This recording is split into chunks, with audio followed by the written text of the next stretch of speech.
There, folks. Jordan Sheridan, kind of live. We're recording this earlier, but semi-live with Steve Grumbine of Real Progressives fame, the co-founder, MMT wizard, and a friend. Happy New Year, Steve. Happy New Year's to you too, buddy. So we're trying to mix in a couple more topics, going forward, maybe polish up videos. So the audience knows we might record things earlier and then air it live later. So we're kind of experimenting with a bunch of different things, but I want to touch on several topics today. Obviously, Omicron and COVID is a major thing, so we'll get into that in a little bit.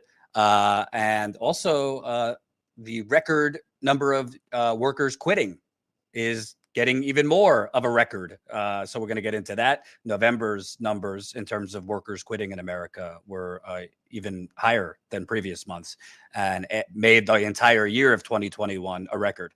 So definitely we're going to get into that. But I kind of wanted to start, shockingly, and by the way, everybody, press that like button. You always hear me say it, but the like button under the video is one of the chief ways we could kind of get around YouTube's suppression. If you haven't noticed, Status Coup with 123,000 subscribers, our views are kind of low and no one gets notifications. And there's a lot of problems with our videos getting visibility. And I know you have that with Real Progressives too. So one thing you could do for your country, therefore Status Coup, is press that like button, share, and comment too. So Steve, Joe Manchin came out yesterday. I think he likes attention. I'll say that. But he had a little gaggle of reporters around him, and he was asked again if he's reconsidering the Build Back Better plan. Colin, let's let it rip what Manchin had to say. On BBB and what your conversations have been with the White House? There's been no conversations after I made my statement. I think it's basically, and I was very clear. I feel as strongly today as I did then that the unknown with the COVID, here we are. We can't even go out. I've got a 95 M95. I see all of you do. And so there's different concerns that we have right now that we haven't had for a while. So that's a concern. Inflation's still a concern. It's still over 6%. And the geopolitical unrest that we have, and I think the president's been doing a yeoman's job trying to talk to Putin and calm things down to let him know where we are. So these are all challenges, guys, and this is all expensive challenges. So that's where, Jake, on that there's been no conversation. I love the last part, that talking to Putin costs money. That's a new one. But putting aside for a second that the Build Back Better plan, if it passed today under some compromise between Manchin and them, is obviously completely insufficient. To me, it's a joke. If I was a progressive in the Senate or the House, I wouldn't vote for it personally. But putting that aside, I wanted to ask you, he's now using the coronavirus, the latest coronavirus outbreak. I mean, it's valid. Yesterday, according to Johns Hopkins, 1 million cases, which is a record in America. He's using that as an excuse why we can't spend money. He's using inflation as an excuse why we can't spend money. And now something Putin. Let's start with the coronavirus. Is the Omicron surge a reason that we cannot expand Medicare to vision, hearing, dental, that we can't have universal pre-K, that we can't have increased elderly care, that we can't have actual climate proposals?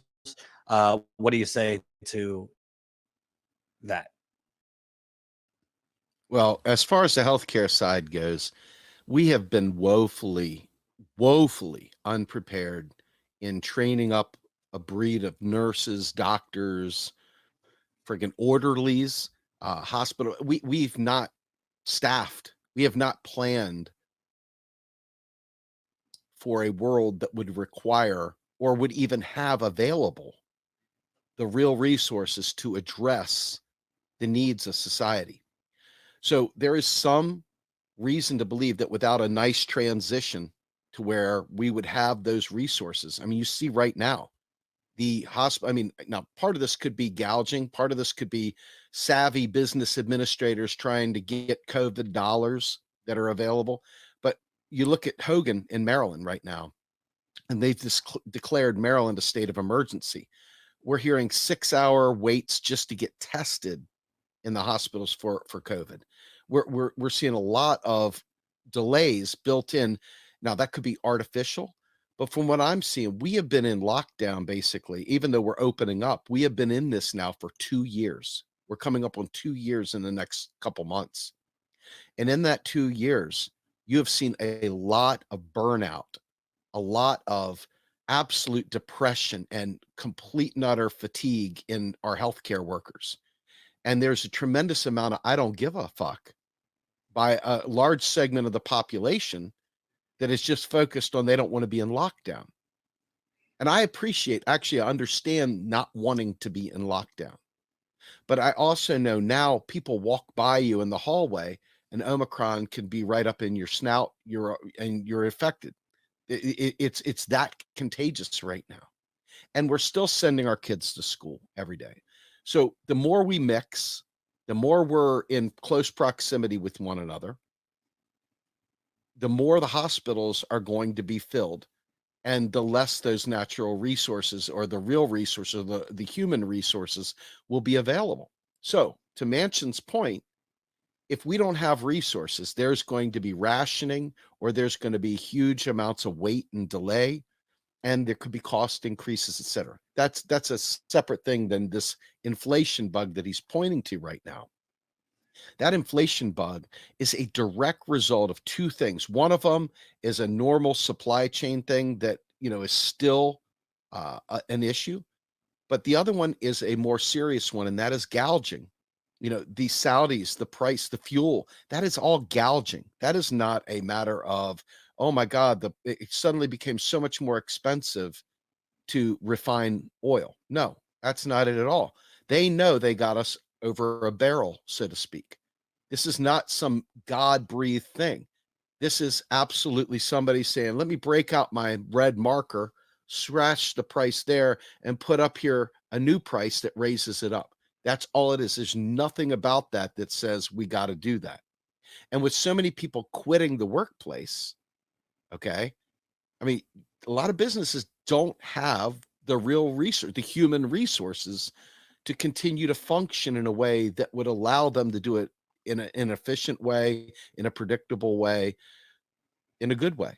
And so, yeah, you're seeing some inflation. This is a very real thing. I mean, he's pointing to something real, but he's not pointing to the cause. He's pointing to something real and saying this real thing is directly tied to this other real thing, and they're not tied together. So, well, to this your real point, thing is these companies are knowingly price gouging, absolutely, using inflation as the excuse. They don't have to be charging what they're charging, and they are hitting, I mean, in some cases, record profits, citing, well, we got to do this because inflation. But I mean, there's plenty of reporting out there that they're not just passing off costs to customers. Right. They are price gouging. You're damn right they are. And that's exactly what they're doing. I mean, this is what always happens. This is what happens with the Alex Jones world back in the day. He would say something so inflammatory, but then he would point to something legitimate, something that was, it's true, but the causation is not the same thing as the correlation, right? The correlation that, yes, these two things are happening doesn't mean that they're tied together. It's like taxes and spending, right? They are not tied together. And so, but they use that as, hey, we don't have any money, or hey, there's inflation, or whatever. The average person sadly doesn't know any better, Jordan. And that's where this problem really kicks in. A guy like Joe Manchin has clout because Jane and Joe Public don't know any better. Right. And he can say this stuff with impunity because the media carries that water for him too. And then the business leaders come onto the talking head shows that everyone plugs into, and they repeat it too. So it doesn't matter if it's real. It only matters that people believe it's real. And that's what's happening. The other thing that I find crazy, and obviously it's not just Manchin, there's a lot of Democrats who have his ideology, but they're just, Manchin is kind of taking the arrows on it. But what's infuriating about him is he's trying to link, no, we cannot have these, we cannot spend whatever, $1.8 trillion, which, as I said to me is a band-aid to a gunshot wound. Even the climate provisions, which we've gone over, they say 400, 500 billion, but if you actually look at it, it's all tax incentives and neoliberal kind of nothing with teeth to actually force fossil fuel companies, energy companies to radically shift now to wind, renewable, that kind of thing. But putting that aside, he makes it seem like, no, we can't spend money now on these programs because of COVID and inflation and, Putin and the mailman. But, well, how is Europe, which is not as wealthy as us, how is it that people could walk into stores right now and they could buy tests and find COVID tests at, a buck or whatever, €1, £1. That's what I'm reading online. I spoke with someone in Europe. There's less tests now, but you could still find them. Why is it that these countries have poured the kitchen sink, testing, at-home tests, social distancing, giving more access to N95 and KN95 masks, and they also have universal health care, and they also have a social welfare, and they're not as wealthy as us. So to me, it's all smoke and mirrors. He's trying to make this false choice where, we can't really we can't really spend a ton of money now because we need to spend our money on COVID and getting inflation down. Let's take on one thing here real quick, because I don't want to give the false positive here. Europe is as wealthy as Europe wants to be, even though Europe is not a state per se. Europe is as wealthy as it wants to be. It's got the European Central Bank. If money is your measure of wealth, and money is not a measure of wealth, because just like in the US, we print in digital US dollars, they print and create digital euros. It's the same thing in Europe. The difference is that they have a European Central Bank that is not tied to any one nation. Whereas in the United States, we've got the Fed, but the Fed acts on Congress's behest. The Bank of England acts on, England's needs as the government prescribes. And in Europe, because, England stayed with the British pound, the pound sterling, whereas the rest of them adopted the euro as their primary unit of account. And so it's not a matter of wealth. It's a matter of political will. It's a matter of desire, and it's a matter of believing that it's possible. And the US, we are the world's neoliberal project. Many of the oligarchs planted seeds in the US to watch it grow to become the factory of the world, so to speak, or the finance capital of the world in this case, right? And ultimately you get what you get with that. And I think it's important to realize that while we have wealth, the wealth that we have is really found in our ingenuity, in our natural resources, in our access to the ability to manufacture and so forth, and be self-sufficient. Okay. Right. But we don't make a lot of things in this country anymore. And the rest of the world is carrying our weight as they're being the ones that create these things for us to purchase with our little pieces of paper. And as the scarcity of their availability and so forth picks up, as costs rise in their countries, they're not going to be as willing to be our maids and servants creating these products for us. So this is one of those catch-22s, I think, in understanding wealth. How do they do it? Ultimately, each nation state is sort of slave to the rules of the European Union. So they're able to do things based on their collective negotiating, if you will. United States, they know that we can afford. So by extension, we sort of are subsidizing the wealth of the rich people that are stealing from us with these vaccines and with the COVID the cost of the whole thing. The United States is by definition subsidizing that at some level, but we're also relying on them to create our products and services abroad. So it's a catch-22. I just want to make sure that we're not defining wealth as money as so much as access to the ability to provision real resources. And also quickly, the difference also between us and Europe and other countries, there's corruption everywhere. No other country that I'm aware of has the donors have such a stranglehold over the entire political system. That's why I call it the United Corporations of America. Europe, other countries, I mean, there's people, wealthy business owners, this and that, who have influence.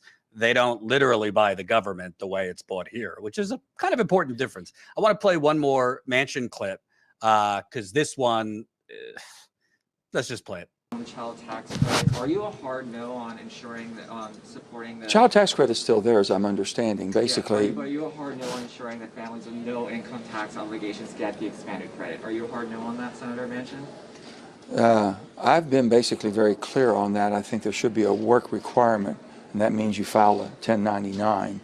So a 1099, if you're going to call it a credit, you have to see if you have a liability or not. The only way the IRS would know that is you file a 1099. So I've been very direct on that. I wanted to, first of all, the media only reports on the child tax credit. Oh, what a great thing. They don't really care to dive into why do we have such child poverty? I mean, that's the deeper problem, would you say? Maybe instead of a child tax credit, which is a neoliberal, I mean, it's good, it's helpful, but maybe we should try and, structurally change things. Causes? Address the root causes. Why we need to cut poverty in half. Why do we have such poverty? But putting that aside, I found it really grand, him talking about, 1099s and requirements, this and that. It just came out recently, Colin, if you have it. Mr. Manchin, his brother, just sued Joe Manchin for over $1.7 million for not paying back loans. U.S. Senator Joe Manchin's brother has sued Senator Manchin and another brother for over $1.7 million that allegedly was loaned to keep a family business afloat decades ago. According to the lawsuit, Joe and Roach Manchin requested the money in the 1980s from their brother in response to Manchin Carpet Center's distressed financial condition. John Manchin loaned them more than $1.7 million, all of which was provided to the business's primary creditor, Community Bank and Trust. According to the lawsuit, Joe and Roach Manchin promised to repay the brother on repeated occasions, most recently in July 2012, according to the lawsuit. So Mr. Manchin wants to lecture, parents and others on work requirements, yet, according to a lawsuit, he owes nearly $2 million to his own blood. I mean, the guy is a grade A scumbag. I mean, but I don't know. I mean, that's like gotcha politics. I mean, yeah, it sucks. And yes, he's a parasite. And yes, he's a leech and all the other things that go with that. But the fact is that his personal stuff aside, we have people that are literally trying to take care of children who are without family support. They don't have a brother loaning them $1.7 million. They don't have anything like that. They don't even have somebody that could give them a couch to sleep on in some cases. Right. And they're expected to somehow or another get off their ass and buff my calluses or shine my shoes to earn your child tax credit and get your 1099. I mean, this is beyond privilege. It's the economic Hunger Games. It's the economic Hunger Games. It's Squid Games, man. It is Squid Games. Let's go Squid, because Squid is so much more like, I don't know if you've had a chance to see it, but my God, disaster capitalism special, isn't it? I mean, it's just awful. Well, I also think, we also should mention that his daughter famously, what was it, Mylan? She was the CEO, price gouged EpiPens, saw no jail time. That's a whole nother story. So I'm not picking particularly on Manchin, because Manchin is so much more egregious than everybody else in the Democratic and Republican Party. He's just the one just out in front, with dropping the shield. So it's just mind numbing. It's just mind numbing that someone who has had every entitlement, he came from a family political dynasty in West Virginia, apparently gets loans just to, get his business off the ground, whatever, a dry cleaning or whatever that was. Carpet. I was in West Virginia reporting last year. Apparently his daughter, he kind of bought his daughter a degree. She didn't even finish. And then his daughter becomes CEO of a pharmaceutical company and just disgustingly is price gouging EpiPens, which people need to survive, diabetics and what have you. And he's lecturing people on work requirements. And by the way, it's not just him. There are other Democrats who are not as loud about it that feel the same way. And Joe Manchin is just taking the arrows. So, you know, this neoliberal / right-wing notion that we can't give things for free. Well, should we give work requirements to the Pentagon then? Should we give work requirements to the banks that they bailed out with no issue? To the fossil fuel companies that get the subsidies? It's disgusting. It's disgusting. It is. It is. I mean, I wish that we could somehow or another pull away from the gotcha politics, if you will, because what ends up happening is the sword you use to stab them ends up coming back to stab you, right? And that's what the Democrats always do. Always, by the way, not sometimes, always do when they start talking about deficit reduction and things like that. Because the Republicans, they never have that kind of guilt when they're in power. They're always like slashing taxes on the rich, and they're always cutting expenses on the poor. And so why we would sit there and allow that to happen is infuriating, but this is their game. And quite frankly, it's the gotcha politics. They think, oh, look, you know, he's a hypocrite. See what he did. And yes, it feels good. But at the same time, though, it just perpetuates it, when the reality is that this is all bullshit. It doesn't have to be that way. And if we, as, you know, progressives, and if the Democratic Party ever had any intention of not being the Republican Party of the 70s, then maybe we could get somewhere. But they don't. They are the Republicans. And I don't know who the Republicans have become. They become something out of some sort of a horror novel. But they're both in cahoots. They're both literally, the difference between what A says and B says is A is so much more palatable compared to B. B is just awful. So if you choose B, you know, it's like the decision between taking your heart out with a spoon or whether cutting your hand off. You're going to cut your hand off. You're not going to cut your heart out with a spoon. So, okay. So now I'm walking around without a hand, but damn it, it felt good because I picked the lesser of two evils. And that's what keeps happening. They're not really in any way, shape, or form informing one another. They're not actually speaking truth. They're literally playing a game, and that game is going to cost lives. And it's shameful. It's shameful. Good segue to the next topic. By the way, remember, press that like button. The like button under the video makes a big difference. The more people that press the like button, the more people get to see the video, the more likes. It helps in the algorithm that YouTube has rigged against us. So press that like button, share this video, comments, super chats, welcome, all that good stuff. So it's a good segue because apparently, I mean, this is not shocking if you haven't, Colin. Democrats hit the pause on Biden's climate social spending package. So Senate Democrats are putting President Biden's climate and social spending plan on the back burner as they plan to debate voting rights legislation this month and hold a vote on changing the Senate filibuster rule. Democratic aides say the Build Back Better bill won't be ready for floor action anytime soon and predict the wide-ranging legislation that the White House negotiated with centrists, Manchin and Sinema, may have to be completely overhauled. So I'm going to say something. I hope it's not controversial because we're two white guys. Obviously, I care about voting. I care about voting rights. I've covered a lot of voting issues, election fraud, voter suppression. We know that voting rights is a crisis in this country. We know that the Republicans are basically trying to overhaul voting systems on the local and state level so that you can't vote. Or it's a lot harder for Black people to vote, brown people to vote, even younger people to vote.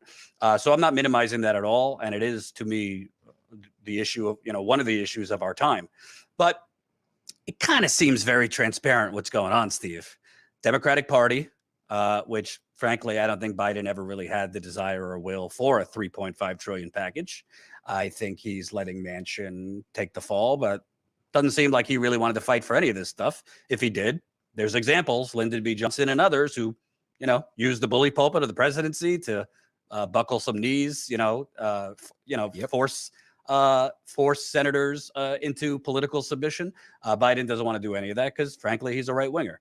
But putting that aside, it seems to me the Democratic Party is to distract away from not actually doing anything structurally or economically they're going to run a campaign basically on voting rights and Republicans evil and trying to bring out the African-American base. I hate to be so crass, but to me, that's what they're doing. That doesn't mean voting rights isn't a real important issue. It absolutely is. Again, two white guys, but seems transparent to me. They're shifting now.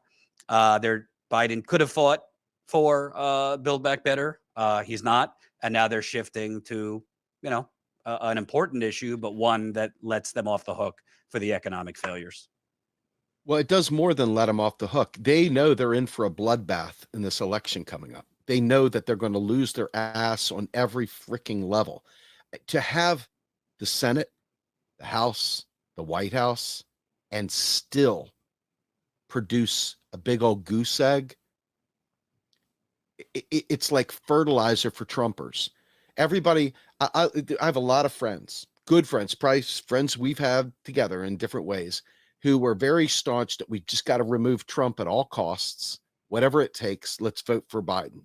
Okay. I'm not here to judge, but I'm here to say, I said back then, and I'll say it now. The thing that makes Trumpers is not Trump. Trump is the basket that catches them. Okay. What makes Trump Trump and what creates these neo-fascists is a feckless neoliberal Democratic Party that pretends like it's for the working class while simultaneously doing absolutely nothing for the working class. And that lie right there is defended by every vote blue across the country. It's defended by every sycophant within the party.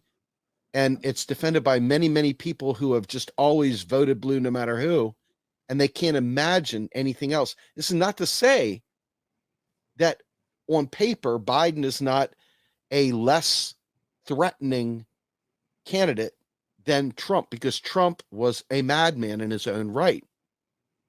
But what it is saying is this: sometimes the solution to your problem is not to embrace something that is going to create more of the same problem and expand it and make it even worse. I can't imagine. We have the courts are stacked with Republicans, and not Republicans, but freaking fascists. We're talking society. about horrible. The court is horrible. Biden had a chance to fill the courts. He did not do that. Chose not to do that. Okay. Meaning he's saying, hey, it's cool. We're good with this. I'm good with this. And so by not stacking the courts, we've got a literal right-wing majority that is tearing down things that people care about, like, Roe v. Wade and other such things, right? Very first time I ever genuinely thought Roe v. Wade would be dismantled is now. And with that in mind, imagine losing the White House, which I don't know what losing the White House means. I could see Trump coming right back in and being president again after being impeached twice. I could see him getting right back in there. And I could also see the Democrats. If the election were held today, I think without question Trump would win.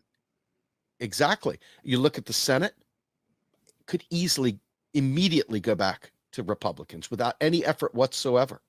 And you look over at the House has been so unbelievably useless during this Biden administration. So incredibly useless that, like ineffectual, unwilling to go the extra mile, falling in line, literally like it's their job, like those feigning goats. They're just falling in line. I can't imagine what that sales pitch is going to look like. And so this whole idea of fighting for voters' rights, and you nailed it, it's an incredibly important topic, but okay, so you get to vote. Do we even have a functioning democracy? Is there really a meaningful way of voting your way through this?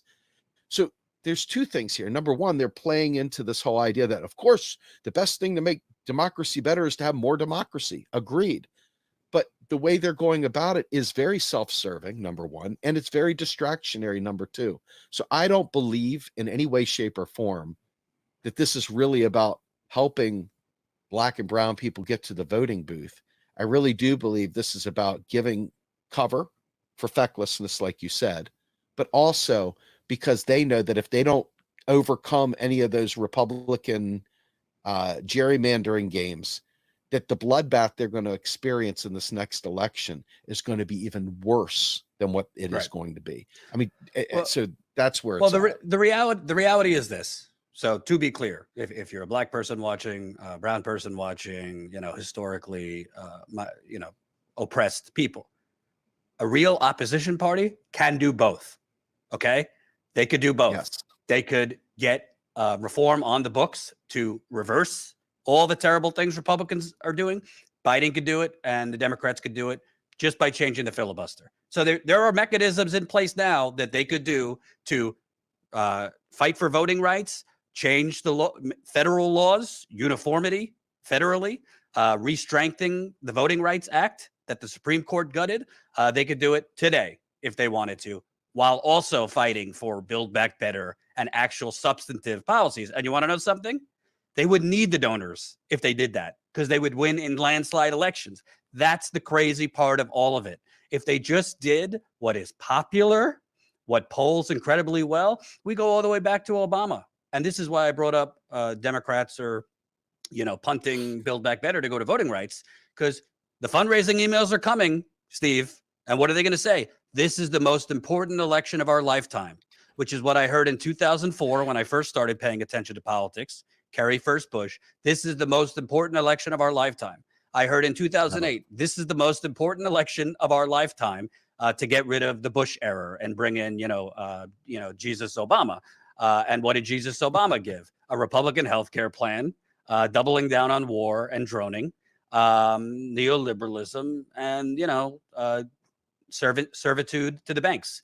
Not one banker goes to jail for the biggest global financial corruption crash ever. Then you have 2012, most important election of our lifetime. We can't allow Gordon Gekko to get elected. 2016, most important election of our lifetime. We can't allow, Orange Mussolini. 2020, most important election of our lifetime. Get rid of Orange Mussolini. I'm telling you, folks, if you get DNC, DCCC, any of these politicians' fundraisers, frame it, screenshot it when it comes. And I said it now. It will say this is the most important election of our lifetime. Again, it's not to minimize the importance of voting rights, but it has become a continual marketing campaign and branding exercise to gin up these elections, when in reality, Democrats are getting elected several of these elections, and they're not actually structurally changing anything. So at the end of the day, I got grief for voting for Biden. I didn't tell anyone. People were like, "Oh, you told your audience to vote for Biden." No, I actually said, "Do whatever you want. Here's what I'm doing," and I gave my reasons. Do I regret it? No, I don't regret it, because honestly, I don't tend to vote for lesser of two evils. But I think if Trump were president right now, I think the terrible COVID situation would even be actually worse, if that's possible. I also think a lot of other things. I think a lot of other things might be worse. With that said, though, I also think that we're headed for a bit of a Reagan revolution ×2, because you said it best.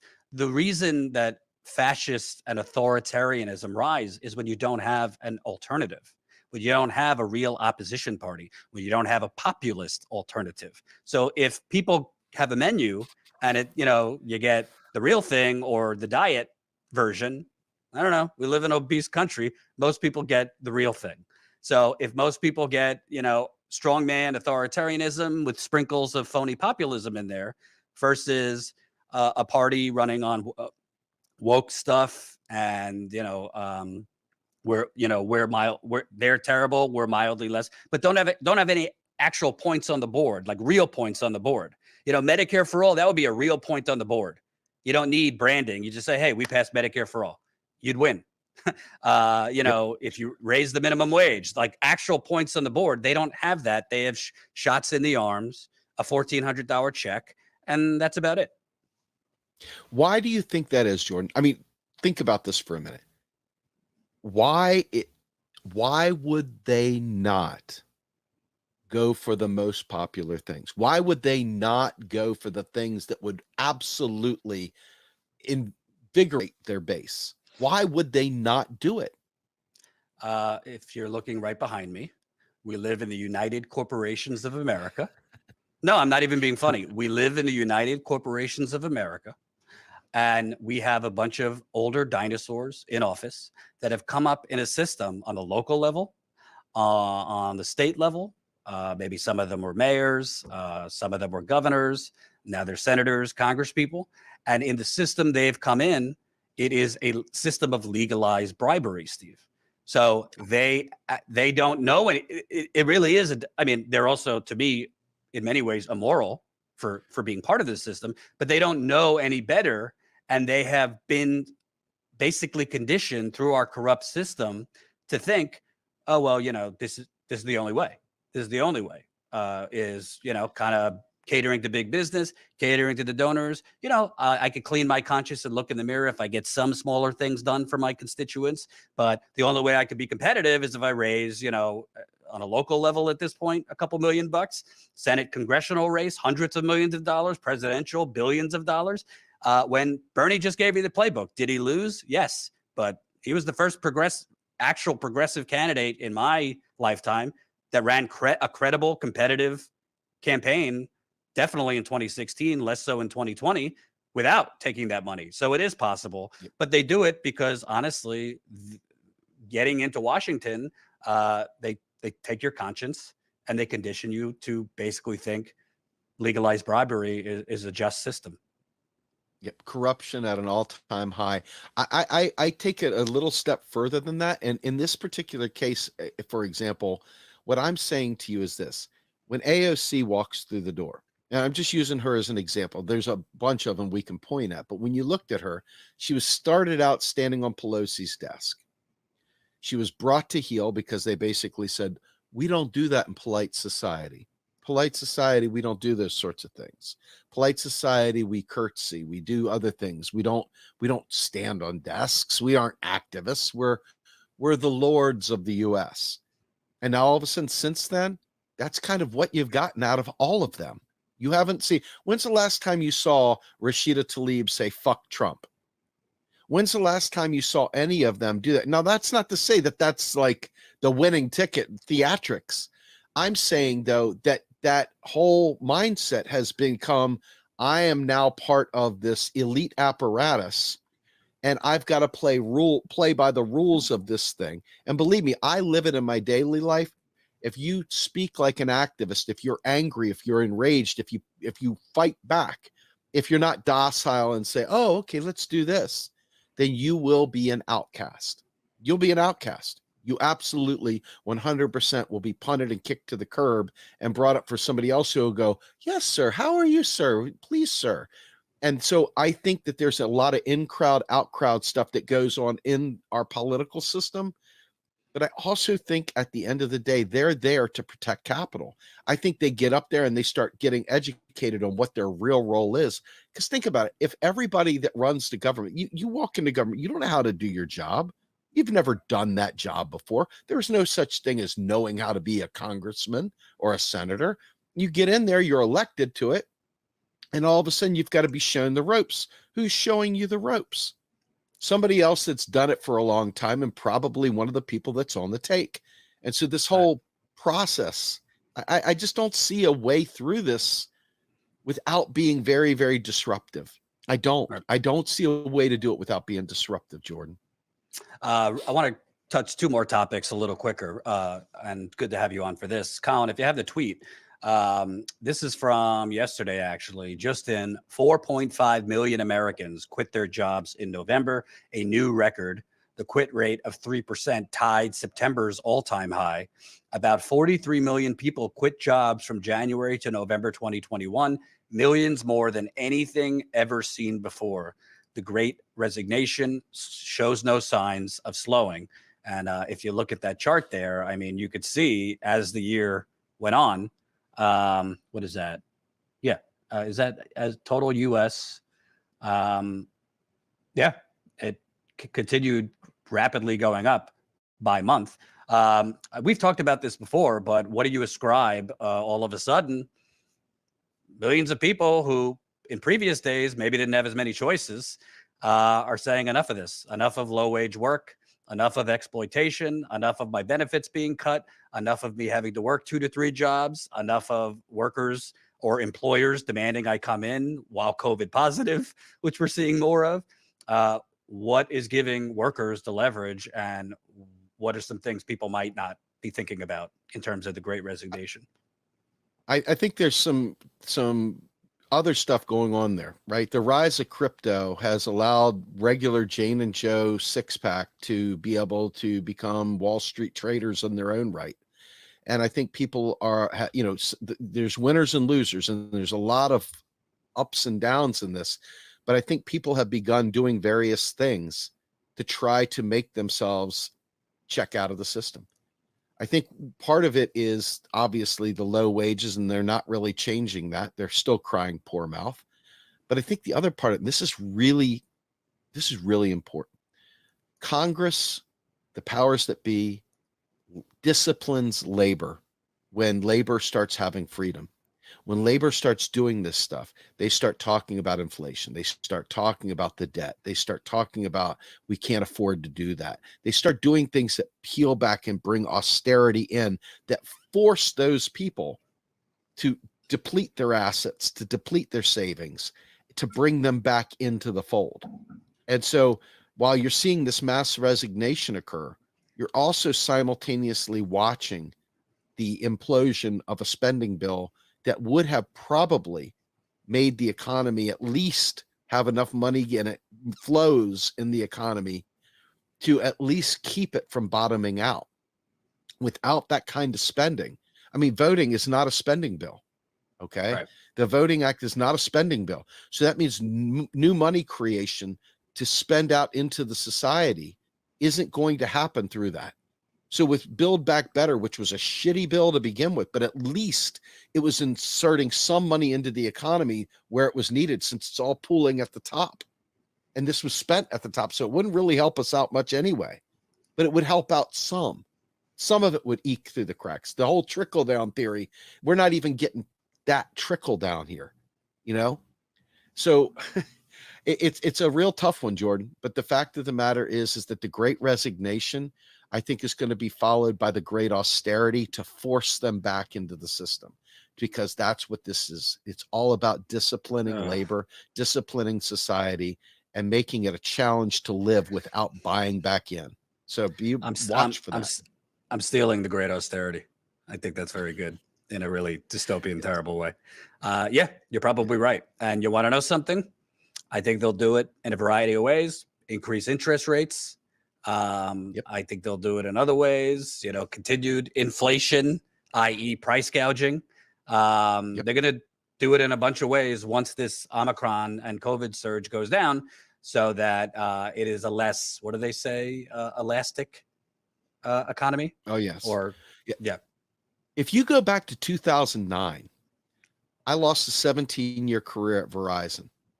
I didn't think I'd had a problem in the world. I just got my second master's degree. Folks, I'm an educated dude. I really went through all the process that they tell you to do, right? It took me 18 months to be able to get back on my feet and find a job. And that job that I got was at 1/3 of the pay 18 months later. 1/3 of the pay.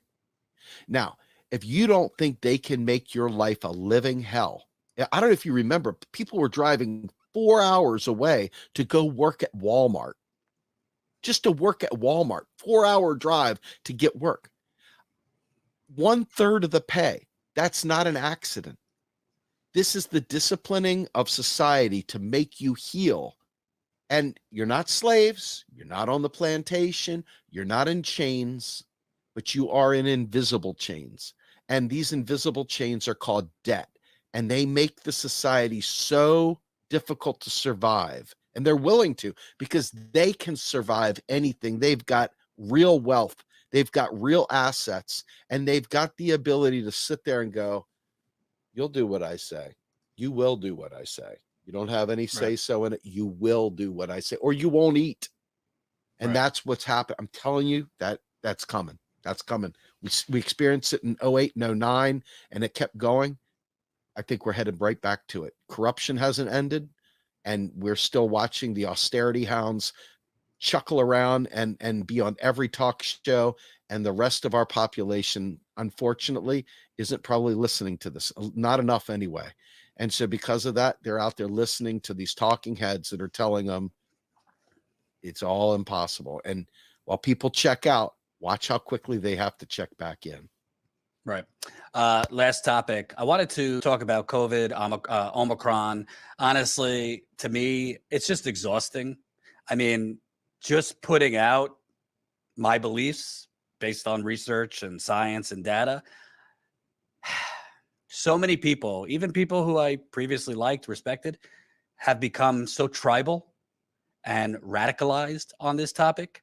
And just for whatever reason are married to vaccine skepticism or full-on anti-vaxxer or big pharma bad. Big pharma is evil, so that means the vaccine can't be trusted. All these things. I've kind of realized that all you could really do is put out the right information, and if people aren't going to believe it, then what can we do? So I'm not really gonna get into it with anti-vaxxers and that kind of thing. I mean, it is what it is. I think that the data clearly shows that this vaccine has been saving lives. And this is not just coming from me. It's coming from a lot of people on the left, including Chris Hedges, who obviously I'm not citing a medical expert, but I think he made an important point the other day. Let's play that clip, Colin. I don't think we're going to stop the pandemic and the mutations until everyone gets vaccinated. I mean, I think most epidemiologists and World Health officials, this is part of the whole battle with Moderna, that by not sharing the patent with countries like South Africa, which have said, just give us the formula, we'll make it ourselves, but they won't do it because it's all about money. And the problem with that is that then we're just going to get mutated. If everybody is not able to get vaccinated and doesn't have access to vaccine, then we will just get mutation after mutation after mutation, and this thing isn't going to go away. So I actually share some of the concerns with anti-vaxxers. I don't trust Moderna or Pfizer or any of these companies myself. I got vaccinated and my kids are vaccinated. Because the consequences of allowing this pandemic to just roll forward, and let's not just talk about the health consequences, which of course are catastrophic, but the political, the social, the economic consequences are very dire. So I pointed out Chris Hedges because he's somebody that, broadly speaking, people respect on the left, including anti-vaxxers. The nihilists. Yeah. I'll just say again, I'm just I mean, just even tweeting anything pro-vaccine or anything, you just get hammered by anti-vaxxers. And whatever, I'm not calling these people bad people. I'm not saying let's force a shot. If you don't want to take it, don't take it. But what I am saying is, I think there's some and I should have started, by the way. Yesterday was 1 million cases, so that's a record in America. I think, frankly, there's no way of even knowing how many cases, because people who are getting the tests, the rapid tests, and taking them at home, there's no reporting system for that. So we could say 1 million cases. Who the hell knows? I'm getting messages from ER nurses, ICU nurses, hospital workers. I have some interviews lined up saying that the healthcare system is collapsing. So all this talk of like it's mild, it is by all accounts milder than other strains, and that's, thank God for that, right? Is it milder because more people are vaccinated? Is it milder because it's milder? It might be milder just because it's milder, but also because a lot of more people are vaccinated, so they're not being hospitalized or dying. So I'm not going to pretend to be a medical expert, but what I will say, there's 2 points that I keep seeing put out there that are just wrong. Number one, this is a willy-nilly vaccine that has not had trials, has not had studies. The mRNA vaccine and the methodology behind mRNA has literally been studied and trialed for decades. So the foundation of the vaccine and you could look this up, you know, if you think if you think I'm making this up or you think it's like the CIA, I mean, the mRNA, which is the foundation for these vaccines, has been on study and trial for a long time. Secondly, you know, to me, I'm not discounting big pharma is awful. It is awful. But the reality is life-saving medicine across the board in the United Corporations of America is manufactured by big pharma. So Yeah. this notion that we can't take it because it's big pharma and they're just trying to profit. Yeah, it's a gross system. Steve and I have been addressing that for an hour. It is a gross system that Moderna and Pfizer, who, by the way, the government funded their research for these vaccines. Yep. So if Biden had some balls, he would, through executive action, through, you know, whatever judicial action the Justice Department would have to take, is force them to share the formula. Because this notion that these countries don't want the vaccine, that's not true. But I wanted to ask you, Steve. I mean, we're not epidemiologists. I had one on the other day, which people didn't like. But frankly, this, and I'll read from the New York Times here just to kind of drill in, this strand, Omicron, is certainly less deadly. You could call it more mild, although, you know, the jury's out in terms of how many people who get this strand or other strands are going to get long COVID. Less hospitalizations. Somebody infected with Omicron is less likely to need hospital treatment than somebody infected with an earlier version of COVID. An analysis of patients in Houston, for example, found that Omicron patients were only about 1/3 as likely to need hospitalization as Delta patients. In Britain, people with Omicron were about half as likely to require hospital care, the government reported.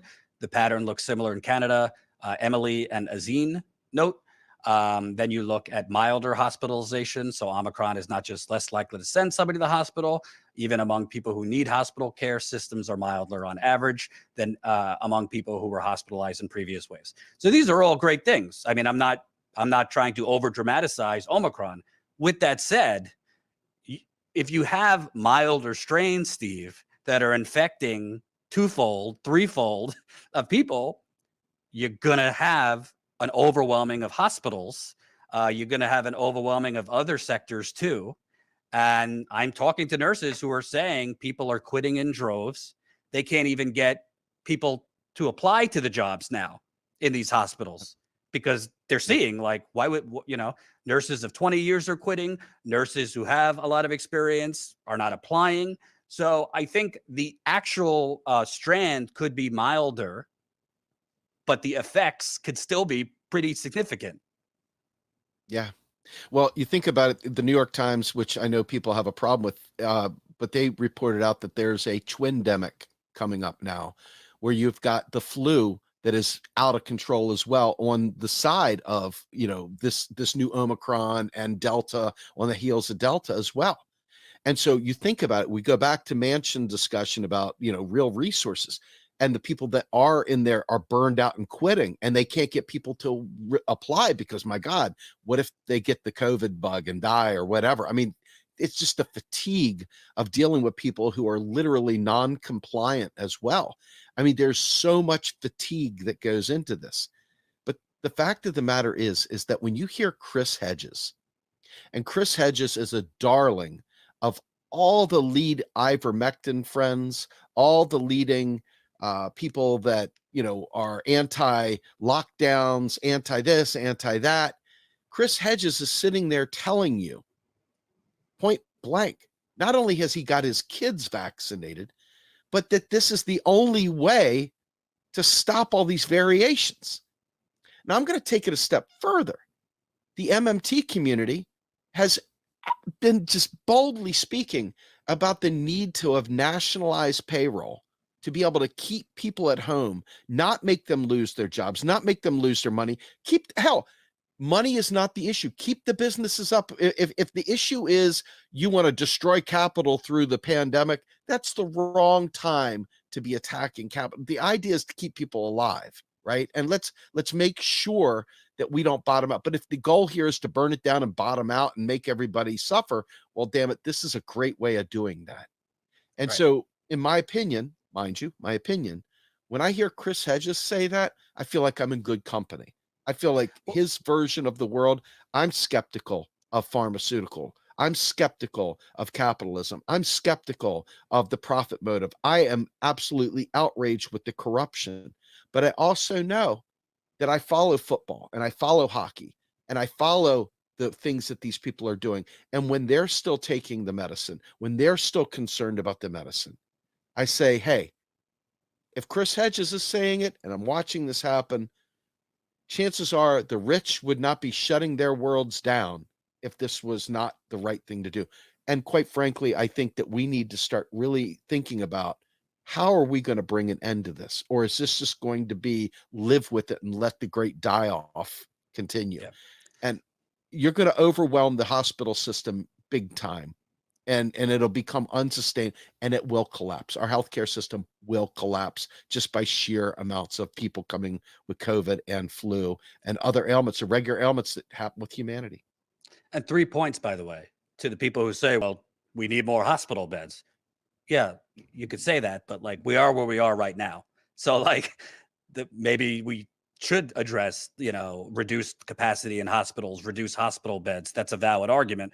But, we are where we are right today. So the answer is let's get more hospital beds and just let this thing rip. Number two, an important thing, just getting the whole world vaccinated does not mean there would not be mutations. I spoke with an epidemiologist the other day, but there are less receptors for those mutations because if you are vaccinated, doesn't mean you can't get it. Obviously, we're seeing vaccinated people are getting it, but you are at less chance of getting it. And again, it could become more endemic that even if people get it, it really is no different, for the majority of people than kind of a cold where you might even be able to work through it. Right. So that's number one. Vaccinating the whole world would give less of a bullseye for different mutations. And the second thing is, I'm not an expert. You're not an expert, but this strand is more mild. How do we know what the next strand will be? The next variant will be. So I think people, everybody is exhausted with this. Everybody wants to be done with this. I think people have really just become fatalists. Like, if I get sick, I get sick. If I die, I die. Like I've got, and I understand that mentality. But for the long term, if we don't force Biden, the politicians, to basically just take over these pharmaceutical companies if need be and share this formula, because the factories, the manufacturing capacity is there in these other countries. They're just waiting for the formula to start pumping out these vaccines. If we don't do that, we're going to be talking about COVID and, whatever the new, we're going to have to create a new Greek alphabet because we're going to have so many strands. We're going to be talking about this for 5 to 10 years. And I don't want a lockdown. I don't think Steve wants a lockdown. First of all, I hear these people talking about a lockdown. I don't know what country you're living in. There was never a national lockdown in America. No. I mean, I was living in New York City. I was living in New York City during the beginning of this pandemic. I was watching ambulances literally every 5 minutes up and down First Avenue. People were taking walks. Central Park was still, people were there. People were this is during the stay-at-home orders. People were on the subway. People were on buses. So when I hear people say the lockdown left, I don't know what lockdown or what country you were living in. Like Italy had an actual lockdown. Other countries had real lockdowns where you could not leave your apartment, your home, other than I think groceries and things like that. But they had a specific line for when you could go. Like those countries had lockdowns. I'm not advocating for a lockdown, but I think it makes sense based on the fact that we print money for war, we print money for all things. Like you said, nationalize the payrolls, pay people to stay home for a short period of time so that we could reduce the spread. That would take the strain off of hospitals. We haven't even gotten into the fact we don't have data on how many non-COVID procedures and medical needs, heart patients, stroke patients, elective surgeries that are needed are being delayed because of hospitals. And that's only going to get worse. So you could say, yeah, Omicron is more mild in terms of death, hospitalization, but the effects on our healthcare system, on people who need other care, on other services, because I'm seeing on Reddit and elsewhere sick workers posting, yeah, my boss told me to come in anyway. If you're not like throwing up or dying, come in, which is going to continue the spread. And again, I think the jury's out. People want to talk about, the vaccine skeptics want to talk about there's not enough data, or there's not enough research. Well, there's also not enough data on the long-term effects of coronavirus. Anywhere between 10 to 25% of people have what they call long COVID. We haven't even gotten into, Steve. Pediatric hospitals are filling up. We don't know the long-term effects on children. Well, the naysayers say, well, Jordan, they were in there for another reason and just happened to get COVID. I'm sure there's a certain percentage of them that were there for different reasons, but there's still a lot of people being admitted, children, for COVID. So we could go into this more at another time, but I just think when I hear the term mild, I think people need to look at, okay, it might be mild in terms of the individual who's getting it, and thank God for that. But it's certainly not mild for our healthcare system, nurses, Exactly. doctors, and other sectors that are being indirectly or directly affected. You said it. You said it. That's exactly it. It just because, and this is that libertarian me mind. Okay. Hey, this is all I see right here. I don't see the rest of the picture. And because of that almost juvenile mindedness of me, the system will collapse. It will, if we don't find a way around that. And I hate to say this, but you see the Trumper experience is I mean, they're sprinkling steroids on it. They're sprinkling fertilizer on it. And it's only going to get worse, man. Fascism is alive and well in America. And it's not a Democrat or Republican thing. I want to be crystal clear on that. It is quite frankly a desperation thing, a thing where people have seen government fail for so long and they don't see any hope for a better tomorrow. And this is what happens when you play neoliberal games. That's why I feel like Biden was not necessarily the lesser of two evils. Not that I was voting for Trump. I was never going to vote for Trump. That's not the point. The point is that this whole neoliberal experiment is what gives people the false positive that we've got the right guy in there. It's okay. Don't question him. But you see that the people are not just taking that. They are questioning, and they are going to be coming to the polls, and they're going to blow out this feckless Democratic Party that had everything at their hands. They could have done so much. They could have been heroes, and they chose not to be. Thank you on that hopeful note that fascism is alive and well. Where could people find Real Progressives and your work? So please see our website, realprogressives.org. You can find, I've started a new show called The Rogue Scholar. I'll be doing that at noon, typically Monday, Wednesdays, and Fridays. I am also the host of the podcast Macro and Cheese. Folks, it's an audio podcast. It's that way on purpose because you don't need to sit there and stare at my face the whole time. The information is fantastic. Please check out Macro and Cheese. You can find it on any podcast hosting platform. It's Macro, the letter N, Cheese, or you can just go to our website and hit the drop down. And please come to our YouTube channel. Real Progress in Action is where I do most of my broadcasting from. And hope to see you around. And thanks for having me on, Jordan. Yep. And Steve and I were talking offline. Status Coup is going to be doing a little bit more, having co-hosts. So it's not just myself kind of mixing in people here and there. So we'll probably be seeing Steve's wonderful beard a little bit more coming up. So thank you, Steve, for coming on. We'll talk in a bit. Sir. Okay. You got it, man. Thanks, buddy. So that was Steve Grumbine of the Real Progressives fame. I appreciate him coming on. Before we go, I want to remind people, Status Coup, we're going to be trying some different things here and there. So you might see us record things like this right now is recorded. But if you notice, we added in a little bit more production value in terms of images and kind of bells and whistles, and air those recorded videos live later in the day. We might have more co-hosts coming on. We're trying to change things up, experiment, because obviously on YouTube, it's become incredibly bad as far as the suppression that YouTube is doing towards us in terms of visibility and those kind of things. So definitely, let us know if you're liking some of the changes you see. Also, a reminder, we are, as far as I know, one of the only outlets that are all across the country on the ground doing important reporting.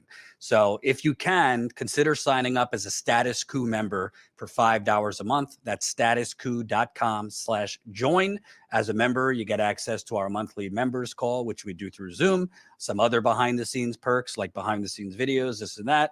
We're going to be thinking about other things we could offer our members as well. So that's statuscoup.com/join. $5 a month comes down to 16 cents a day. We really need to grow our membership, frankly, if we want to continue doing the on the ground reporting and hopefully be able to bring on more people, because I'm being honest with you, it's becoming a little too much, most of this being on my plate. The reporting, the live streaming, a lot of the production, publishing videos, a lot of the behind the scenes business stuff. I need help. So if you like the content, if you like our on the ground reporting, sign up statuscoup.com/join.